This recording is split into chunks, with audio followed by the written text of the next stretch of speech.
Hello everyone, this is Asad and you are watching Quick IT YouTube channel.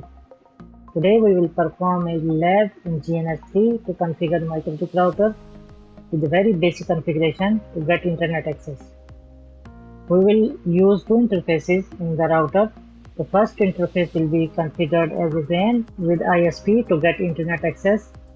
In the second interface we will configure to use DHCP for client connection. Let's get started. I am using GNS3 for this lab, and later videos I will show you how to install GNS3 and add MikroTik router in GNS3.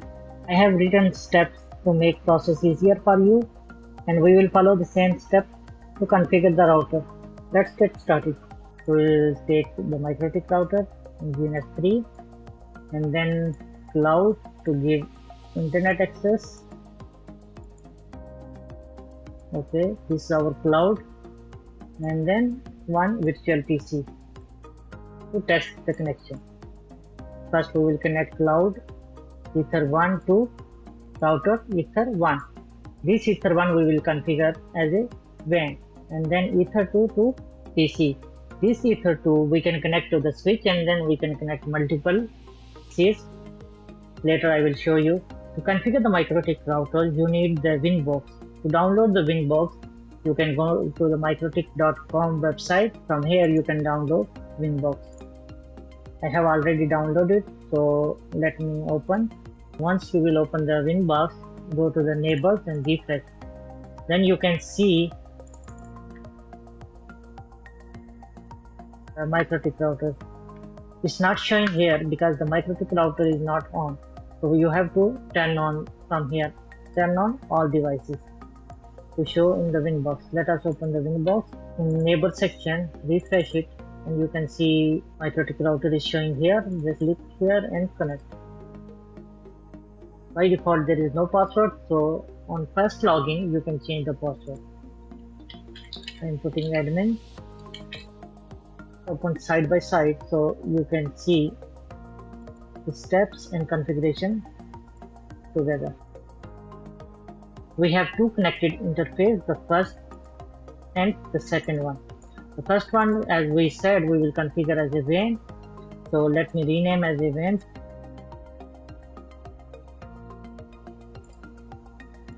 The second one, LAN. Then we have to configure the IP address.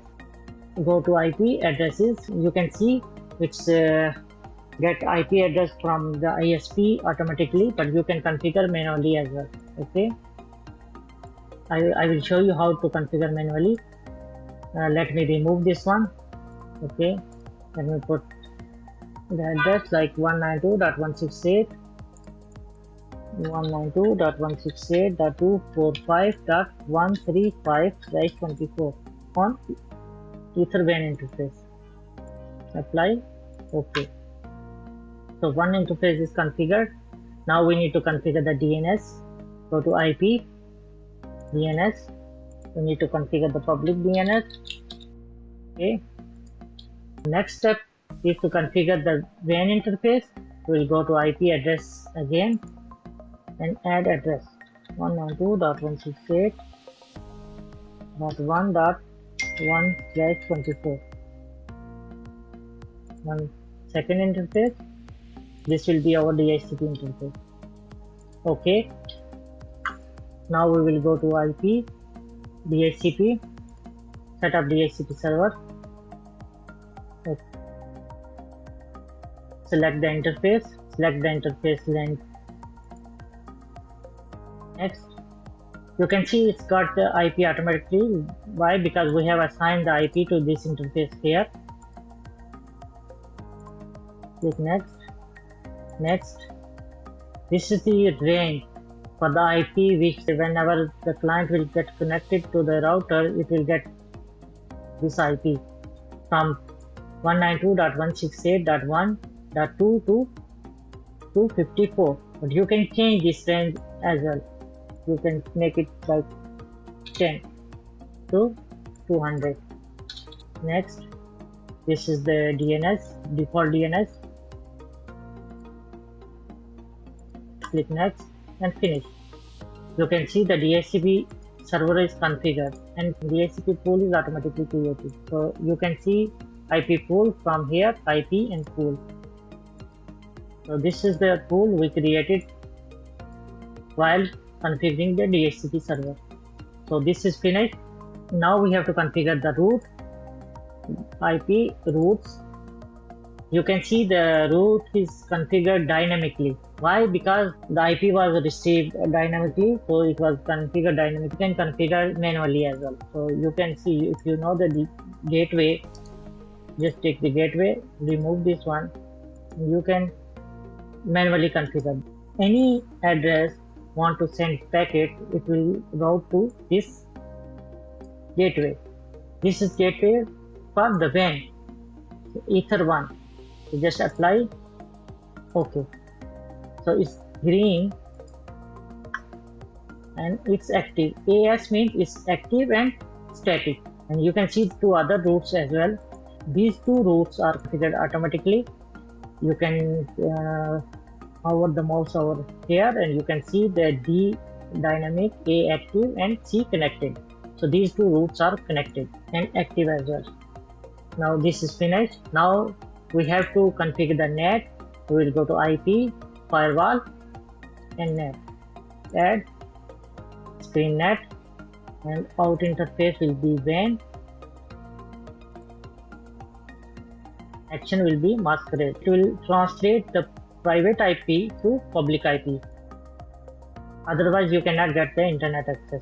So our configuration is finished. Let us connect PC and check whether we have internet access or not. You can check internet access from the router as well. You can go to tool and ping. Start ping like 8.8.8.8. From router we have internet access. Now we will check from the client side. We have one client connected to Ether port 1.